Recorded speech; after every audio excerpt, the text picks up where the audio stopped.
y tenemos como título de nuestro tema el retrato de un ateo. El retrato de un ateo. Muchas veces creemos que la incredulidad es uno de los más grandes problemas que existen y que si todo el mundo creyera en Dios, el mundo se solucionaría. Pero mientras que el ateísmo, como una ideología del siglo XIX y XX principalmente, es visto más claramente en el marxismo, en el leninismo, etcétera, etcétera, el ateísmo pragmático es más antiguo que el jardín del Edén. ¿Qué quiero decir con la frase ateísmo pragmático? Pragma viene de práctica. Hay muchos de ustedes que dicen que creen en Dios, pero en la práctica lo niegan. Eres peor que un ateo. Entonces quiero en esta mañana que quede muy claro en tu mente que el hecho de que digas creo en Dios no es suficiente, porque hay bastantes cosas que vamos a tener que aclarar para poder ubicarte y que entiendas qué significa creer en Dios. Cuando una persona en la calle me dice inmediatamente creo en Dios, mi pregunta para abordarlo a continuación es ¿en cuál Dios? Porque los budistas tienen un Dios, los maometanos tienen otro Dios, los griegos tenían miles de dioses, los romanos tenían miles de dioses, hay otros que hacen Dios a un santo, Juan Diego es Dios,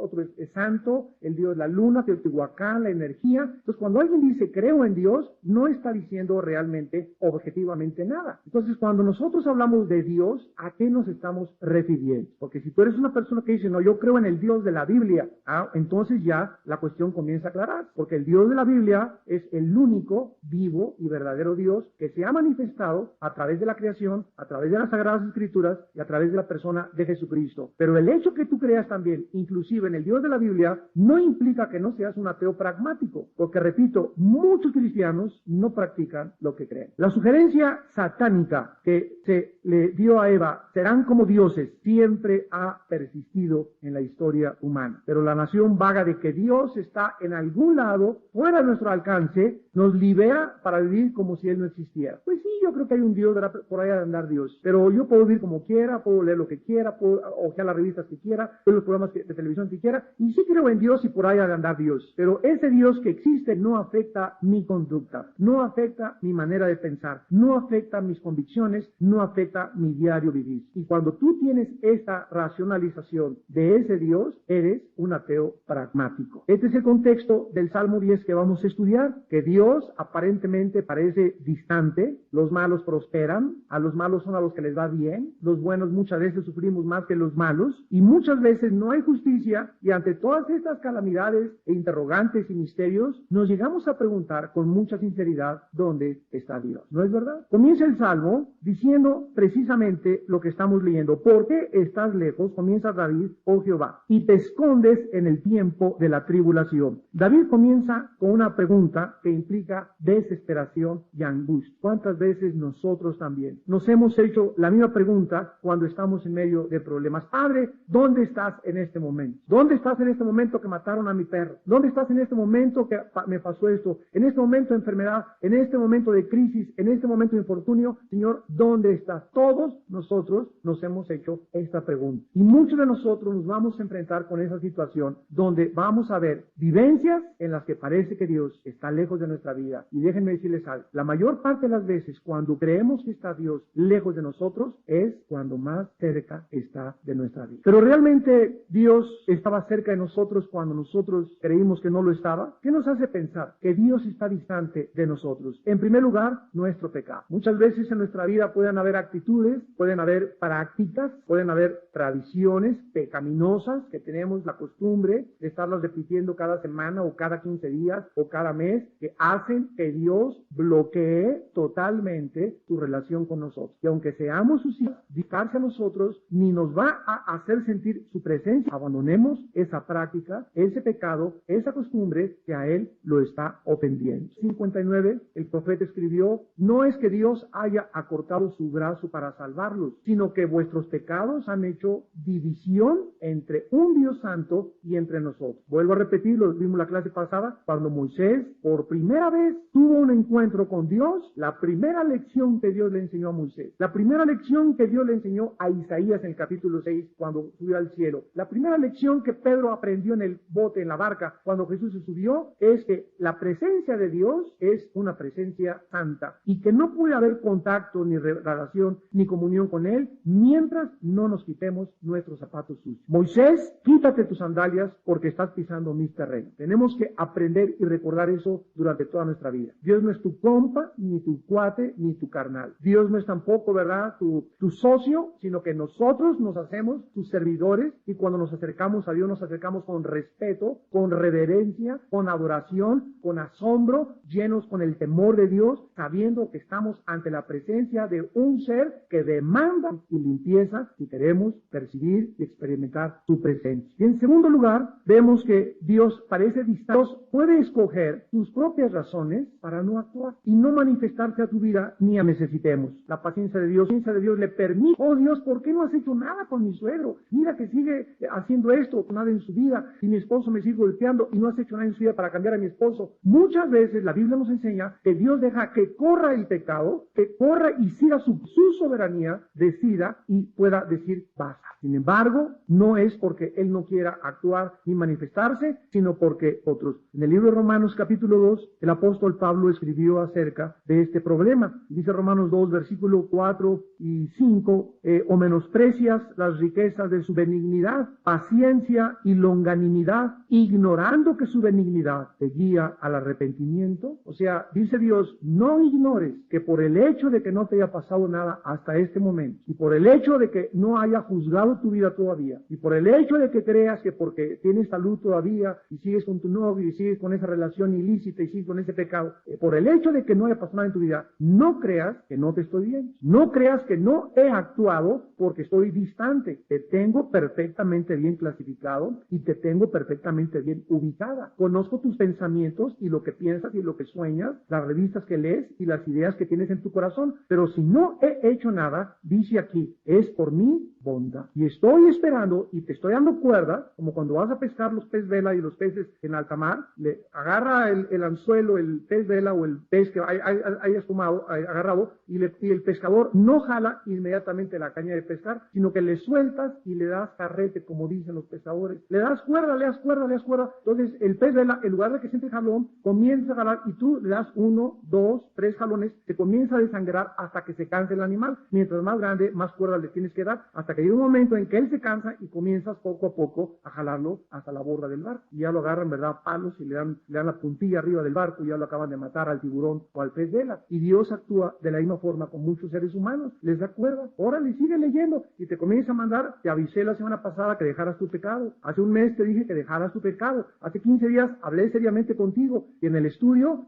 fue directamente a tu corazón y endureciste tu vida. Entonces, ¿sabes qué? Te voy a dar el tironazo y te voy a aplicar dolor en tu vida. Dice el Salmo 32, os haré entender y les enseñaré el camino que deben andar. No sean como el caballo y como el mulo, que tiene que aplicársele dolor para que entiendan que vengan a ti. Ustedes saben que los frenos de los caballos son unos fierros así, con un puente. Yo recuerdo cuando era charro, ¿verdad? Me gustaba mucho la montar a caballo y la equitación. Tenía mi caballo en las charrerías, aquí en el lienzo charro. Me gustaba la pialar y manganear y la cola de jalar las colas a las vacas, etcétera, etcétera. Y cuando tú jalas el freno del caballo, ese puentecito se les entierra en el paladar. Entonces, si el caballo pudiera, cuando tú le dices, párate pinto, o párate cuaco, párate alazán, pararse, no tendrías que jalarle la rienda, pero hay que jalarle la rienda al caballo y el caballo tiene que asociar el dolor con la obediencia. Y Dios nos dice que ellos son animales brutos, que desgraciadamente así es como pueden obedecer. Y Dios nos dice en el Salmo 32, ¿quieres que yo haga lo mismo y te aplique el castigo para que entiendas que tienes que acercarte a mí? Entonces la opción es de nosotros y muchas veces por eso Dios parece distante. Continúa David diciendo en el Salmo 10, en el versículo 2, que el malo con arrogancia persigue al pobre. Será atrapado en los artificios que hay de Ab, porque el malo se jacta del deseo de su alma. Bendice al codicioso y desprecia a Jehová. El malo, por la altivez de su rostro, no busca a Dios. No hay Dios en ninguno de sus pensamientos. Quiero que comencemos a observar la descripción de estos ateos, ya sea pragmáticos o ateos intelectuales o ateos honestos o ateos deshonestos, porque hay como 7, 8 clases diferentes de ateos. Aquí encontramos que esta clase de personas en el versículo 2 son las personas que están controladas por la arrogancia, por el orgullo, la soberbia que les llega a perseguir, a aplastar a los desamparados. Son esos prepotentes que diario vemos en la Ciudad de México, que se bajan de su carro e insultan a un oficial de tránsito, o puede ser a viceversa, policías prepotentes que porque traen una charola o una chapa, creen que pasan, o carros con guardaespaldas que pasan y dicen, ¿qué me ves?, cuando están protegiendo a una persona. Y toda esta clase de personas que sienten que un poquito de poder los coloca o los ubica en una posición superior a los demás seres humanos, y por eso se sienten con el derecho de perseguir, de aplastar, de golpear y de vejar a sus semejantes. Y dice la Biblia que esto no es nada más que arrogancia. Dice la Biblia que estos siempre aplastan a los desamparados, a los débiles, a los que no oponen resistencia, a los que no se pueden defender. Antier nos llegó un correo electrónico de Chiapas. Acaban de matar en la Sierra de Chiapas 6 familias cristianas evangélicas otra vez. A 6 familias las asesinaron por el hecho de no tener la religión popular. ¿Cuántas gentes hemos visto nosotros a través de la historia ser perseguidas por sus creencias y por lo que y sus convicciones? O sea, hay gente que no permite que creas diferente a como tú crees. Y si tú no crees diferente, si tú crees diferente a como yo creo, te persigo y te voy a obligar a que creas y te sometas a mi religión. Y esto es la fuerza. Esto es lo que hizo el comunismo, esto es lo que hizo el nazismo, esto es lo que hacen los musulmanes. El Islam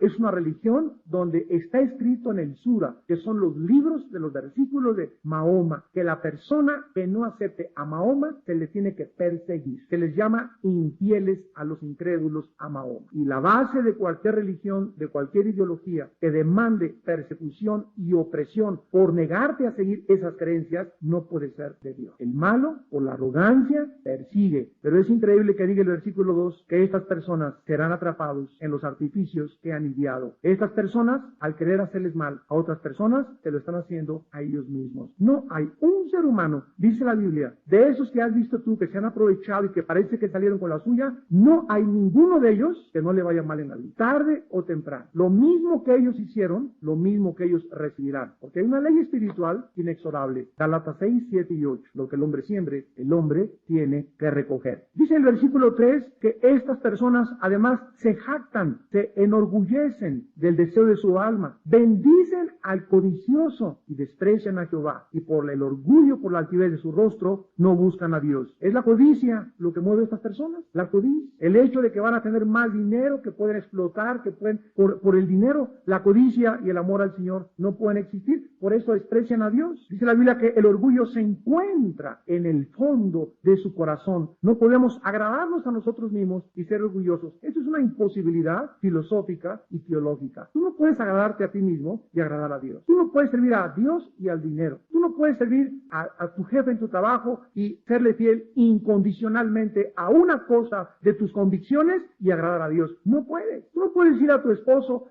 pues sí, como eres mi esposo, me tengo que sujetar a ti y voy a ver películas inmorales. Hay hermanos que mi esposo me obliga a ver películas inmorales y una hermana me recomendó, no sé qué hermanita, ¿verdad?, que tenía que sujetarme a tu esposo. ¿Sabes qué? En esas cosas no tienes que sujetarte a tu esposo. Cuando los apóstoles fueron obligados a que no predicaran el evangelio, en Hechos 4, se enfrentaron a las autoridades civiles y les dijeron, juzguen si es justo obedecerlos a ustedes antes que a Dios. Cuando la autoridad terrenal, llámese esposo, llámese presidente de la república, llámese gobernador, llámese maestro de la escuela, cualquier autoridad que tú tengas arriba de tu vida, te obligue a violar un concepto o un principio bíblico, ahí le dices, en esto no me puedo sujetar. Si tu papá te dice, váyase mi hijo con las muchachonas, porque ya está grandote, ¿verdad? Y Andy, yo le pago con las muchachonas, vais allá a la zona roja con las prostitutas, papá, no lo hago. ¿Cómo que no lo haces? No lo hago. Pues te voy a agarrar y eres un esto y el otro, y te va a decir que no eres ni siquiera hombre, que tiras lo que quiera. Tú no puedes violar la palabra de Dios. Y a eso fuimos somos llamados, 1 Pedro 2, a sufrir injustamente. Y tú tienes que entenderlo, que Jesucristo vino al mundo a sufrir injustamente. El que no conoció pecado, por nosotros se hizo pecado, para que nosotros fuésemos hechos la justicia de Dios en él. 2 Corintios 5, 21. Él herido fue por nuestras rebeliones. Él no merecía ser castigado. Él molido fue por nuestros pecados. Y por sus llagas, por lo que él sufrió, nosotros pudimos subir al cielo. Él fue el puente entre nosotros y Dios. Cuentan que una vez estaba un puente y estaba un hombre y una mujer, y los dos, el hombre tenía que pasar para aquel lado y la mujer tenía que pasar para aquel lado. Y nada más había una sola persona en el puente y los dos se odiaban. Y caminaron los dos y tenían que encontrar finalmente. Y ahí estaban en el puente, y las greñas y se agarraron, etcétera, hasta que por fin uno de ellos se acostó para que el otro pasara arriba de él. Y así es exactamente la vida. Si tú quieres que tu esposo pase al otro lado del puente, si tú quieres que mucha gente con la que tratas pase y conozca a Cristo, nos vamos a tener nosotros que humillar. Nos vamos a tener que acostar y soportar muchas veces vejaciones e injusticias por causa de su propia salvación y por causa de guardar nosotros nuestro testimonio. A continuación dice el versículo del 5 al 11 que no solamente se retrata al hombre malo, controlado por sus pasiones, por su orgullo y por la codicia, y al renunciar a Dios entrona su ego, por lo que nadie le tiene que decir que está mal. El hombre ateo pragmático, nadie le dice cómo debe de portarse, nadie te puede poner reglas, porque tú eres autónomo, independiente, y tú eres Dios, y Dios no es considerado en ninguno de tus pensamientos. Las personas, para este tipo de personas, son solamente objetos para ser usados. Por esto persiguen y explotan a sus semejantes para sus propias ganancias. El resultado es caos en su vida y en los que viven cerca de él. Ahora vamos a ver del 5 al 11 la primera parte. Se nos dice lo que piensa y lo que dicen estas personas. O sea que aquí estamos haciendo un estudio psicológico y el Espíritu Santo nos está metiendo en lo que jamás un psicoanálisis te podría ofrecer al tratar de investigar por qué la persona se comporta de esa manera. La Biblia es el mejor libro de psicología que hay. Y aquí vamos a penetrar en la mente más profunda y en el corazón del ser humano para ver qué es lo que piensan y dicen. Y en la segunda parte, del versículo 8 al 10, se nos dicen lo que hacen. Repito, del 5 al 11, lo que piensan y dicen. Y en la otra parte, lo que hacen. Dice el versículo 5, sus caminos son torcidos en todo tiempo. Tus juicios los tiene muy lejos de su vista. A todos sus adversarios desprecia. Dice en su corazón, o sea, es lo que realmente piensa esta persona, no seré movido jamás. O sea, siempre seré rico, siempre seré bonita, siempre seré guapo, siempre seré suerte, siempre me irá así en la vida. Nunca me alcanzará el infortunio. En otras palabras, nadie me lo tocará. Yo soy el capitán de mi vida. Todo está bajo mi control. ¿Qué dice Isaías 40, Dios, en el versículo del 6 al 8? Voz que decía, da voces. ¿Qué tengo que decir a ustedes? Que toda carne es hierba, y toda su gloria como flor del campo. La hierba se seca y la flor se marchita, porque el viento de Jehová sopló en ella. Ciertamente como hierba es el pueblo. Sécase la hierba, marchítase la flor, mas la palabra del Dios nuestro permanece para siempre. ¿Cuál es el mensaje de la Biblia? Somos hombres que exactamente igual que la hierba en el campo, tú ves una flor, lo que tú quieras ver en el campo florece. Y tiene un momento en el que está muy bonita y se abren los pétalos y está en lo que se llama el apogeo, en el clímax de su belleza. Pero al atardecer o a los pocos días, esa belleza tiene que desaparecer. No hay ninguna planta, ninguna flor que dure. Todo tiene que secarse y marchitarse con el tiempo. Y así es la gloria de todos nosotros. No dura. Miren todo lo que reconocemos aquí en el mundo nosotros. Si un científico gana y descubre tal y tal experimento, premio Nobel de ciencia, premio Nobel de química, premio Nobel de astrofísica, y laureamos y reconocemos a los seres humanos y no hay nada de malo en eso. Pero hay malo cuando alguno de nosotros es reconocido y sentimos orgullo por él. O creemos que ese es el logro que yo obtuve y voy a llegar allá porque eso es lo que yo anhelaba en mi vida. Yo quise ser presidente de la República, ya fui presidente de la República y después, ¿qué? Te duró 6 años el hueso, 6 años nada más. Y después las palabras y los escritores que hablan de ti, algún historiador dirá, cambió la historia y sabes un momento, sabes una cosa, dice la Biblia que va a llegar el momento en el que todo el mundo, con la historia, las estatuas que les hicimos, los libros en las bibliotecas, todo va a ser quemado por el fuego. Y no va a haber memoria de absolutamente ningún ser humano. Nadie ni los renacuajos se acordarán de ti. Así que toda la gloria y el aplauso y el reconocimiento que tuviste fue fue solamente de carácter temporal, transitorio, vano, hueco y sin propósito y significado a la luz de la eternidad. Entonces, qué ridículo amar la gloria humana, qué ridículo buscar el aplauso de la gente, qué ridículo tratar de ser yo poderoso y ser esto y el otro. ¿Para qué? Nada de las cosas que yo alcance en la vida van a poder durar, a menos que mi motivación haya sido la gloria del Altísimo. Toda la carne es como la hierba del campo, y todo con el tiempo se desvanece, perece y no dura. Dice el versículo del Salmo 10,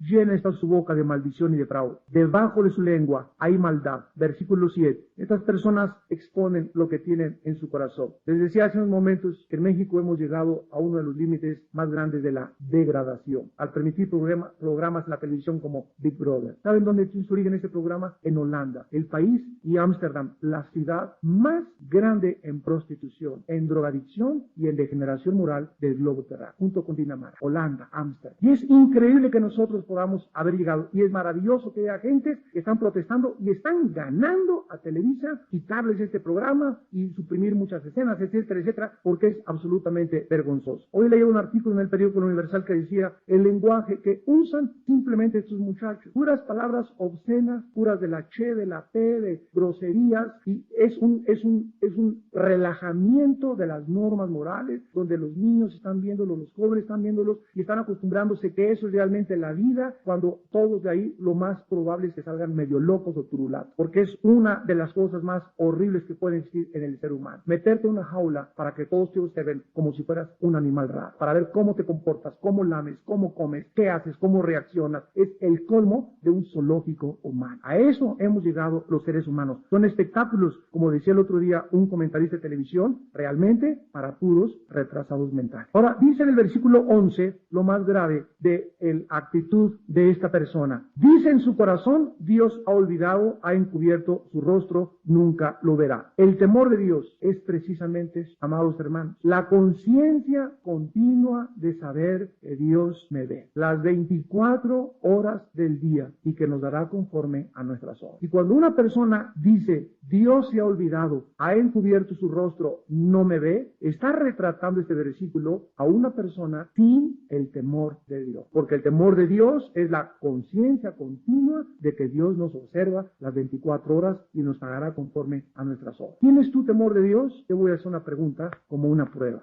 Si tú tuvieras temor de Dios, no harías lo que haces a escondidas cuando nadie te ve. Las cosas que tú haces con tu novia a escondidas, con tu novio a escondidas, con tu secretaria, las revistas que compras a escondidas, las películas que rentas a escondidas en los videos, las cosas que hablas a escondidas cuando parece que nadie te ve, no lo harías, no lo comprarías, no lo verías si tuvieras temor de Dios. Porque si tuvieras temor de Dios, sabrías que nadie te ve, pero Dios nos observa. Tus ojos ven, tus párpados examinan a los hijos de los hombres. Traigo aquí algunas, le estaba compartiendo hace un momento al pastor Josué, que saqué un estudio que se llaman objeciones ateas. Detrás de todas las objeciones de una persona que te dice no creo en Dios, hay diferentes declaraciones. Y todas estas objeciones tienen una presuposición, o sea, la razón, la raíz verdadera por la cual tu cuñado no cree en Dios, por la cual tu hijo no cree en Dios, por la cual tu maestro en la escuela dice que es ateo y marxista y se siente orgulloso de ello. En el corazón de toda esta gente existen razones y raíces poderosas. Les voy a dar solamente algunos ejemplos. Miren, una persona objeta, bueno, Jesús fue un gran hombre y un gran maestro y un gran gurú, pero nada más. ¿Saben ustedes cuál es la presuposición de esta declaración? Que Jesús fue solamente un gran ser humano, nadie lo puede negar, pero que él no era Dios. Es lo que esta persona realmente está diciendo. ¿Qué le respondemos nosotros? Esta declaración es absolutamente ilógica filosóficamente hablando. Porque si Jesús fue un gran hombre, síganme, y un gran maestro, entonces debemos aceptar que lo que él enseñó de él mismo realmente era verdad. Y él dijo que él era el Hijo de Dios y el Salvador del mundo,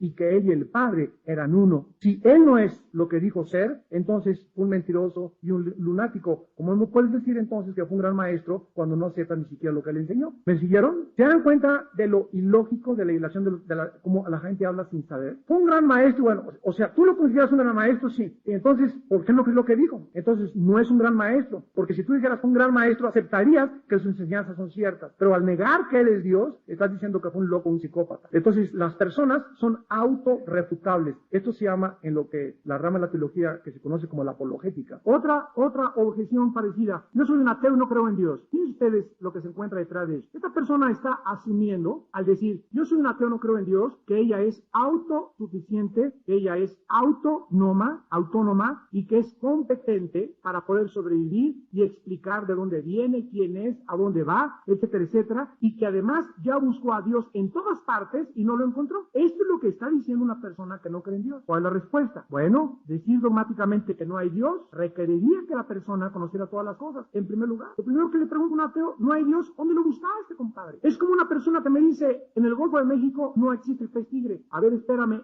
¿basado en qué me dices esto?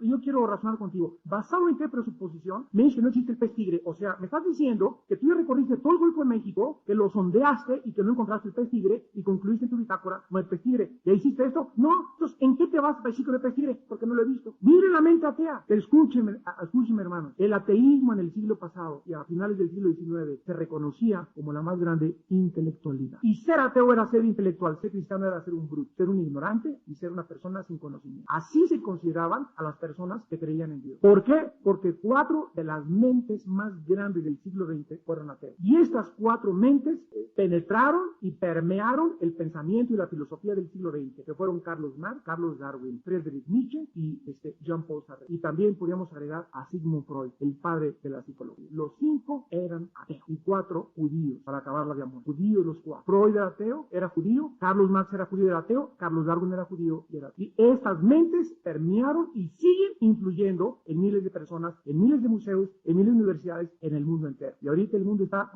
estamos como comenzando a despertar y estamos como comenzando otra vez a analizar sus presuposiciones y sus proposiciones también filosóficas y estamos comenzando a analizarlas y estamos como diciendo, Dios mío, pero ¿cómo me fui a creer esto? Realmente yo nunca pensé profundamente para poder decir por qué les creí, por qué me hice ateo yo también. Por eso cuando un muchacho me dice, menor de 18 años, soy ateo, le digo, ¿por qué tú quieres ir a tu maestro o en qué te basas para ser ateo? Y ninguno de ellos te sabe contestar. Pero son las semillas satánicas que en las mentes humanas fueron sembradas. Y vemos antes del siglo XIX, Blaise Pascal, cristiano, Isaac Newton, cristiano, Maxwell, el que estudió las ondas electromagnéticas, cristiano, Galileo Galilei, cristiano, Cristóbal Colón, cristiano, y miles de hombres, científicos, abogados, Simon Greenleaf, el padre y el que instituyó la escuela de leyes en la Universidad de Oxford, Ruby Oxford, cristiano, Simon Greenleaf, el más grande padre de la jurisprudencia que se le conoce cristiano. Entonces comenzaron a enseñar que ninguna persona inteligente pudiera ser cristiana. Albert Einstein fue de los únicos que se salvaron el siglo pasado, porque Albert Einstein creía en Dios y dijo, Dios no puede jugar a los dados con el universo, fue su más famosa frase. Pero dense cuenta que cuando comenzamos a analizar todo, es que fue como una pesadilla en el mundo, y está el mundo comenzando a reponerse y a sacudirse, y los cristianos, gracias a Dios, Dios mío, están comenzando a usar sus mentes, porque la mayor parte de ustedes no leen un solo libro al mes. Y si tú no lees un solo libro al mes, no lees 2 libros al año, y si no lees los libros 2 libros al año, tienes mente de moda. Y permítame que te diga, llega antier una hermana, miren cómo está la situación, ahorita está de moda las profecías, ¿verdad? Y hay buenas y hay malas, pero como el diablo se aprovecha de todo, ahorita está de moda, y una hermana con un folder, una hoja, hermano, me dice el suyo, era una profecía para la iglesia. Sí, hermana, a ver, pero no se vaya, porque ya estoy cansado, que vienen papelitos y no sé quiénes son, ¿verdad? Y la profecía decía, no, pues que el pueblo tiene que arrepentirse, que va a haber temblores de tierra, bla, bla, bla, bla, bla, y no encontré en esa hoja, a tamaño carta, nada que pudiera relacionarlo con la Biblia. Y le dije a la hermana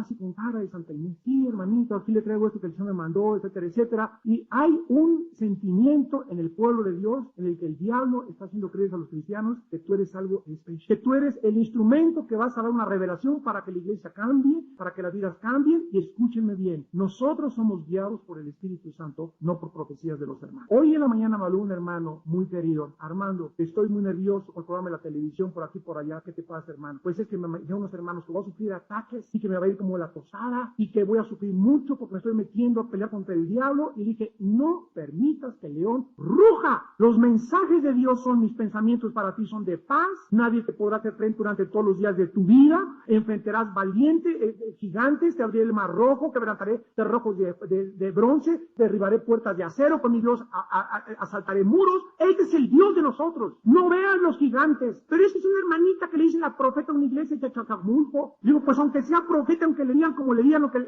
es la profeta Nitreas, le dije, de Grecia, o es el profeta Purahuaca de Acapulco.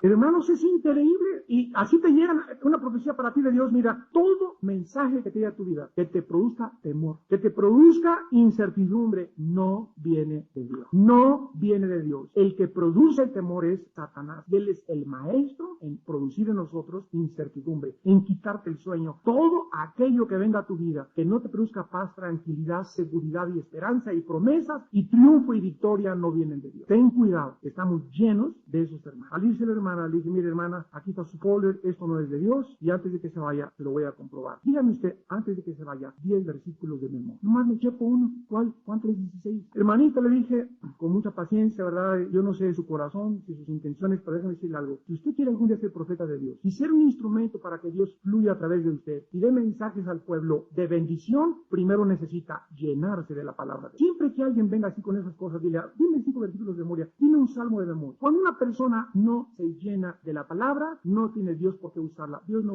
usa a flojos ni a paz. Dios trabaja en seres humanos en cuya mente abunda la palabra de Dios. Son a las personas que Dios usa, porque es la palabra de Dios la que hablamos. El profeta no es el que habla el futuro, es el que comunica y da a conocer los oráculos de Dios. Entonces, si tú no entiendes esto, vas a ser engañado. Y estamos llenos de falsos profetas. Y acabamos el Salmo 10, cuando dice el rey David, al terminar, en los últimos versículos del 12 al 18, Dios, levántate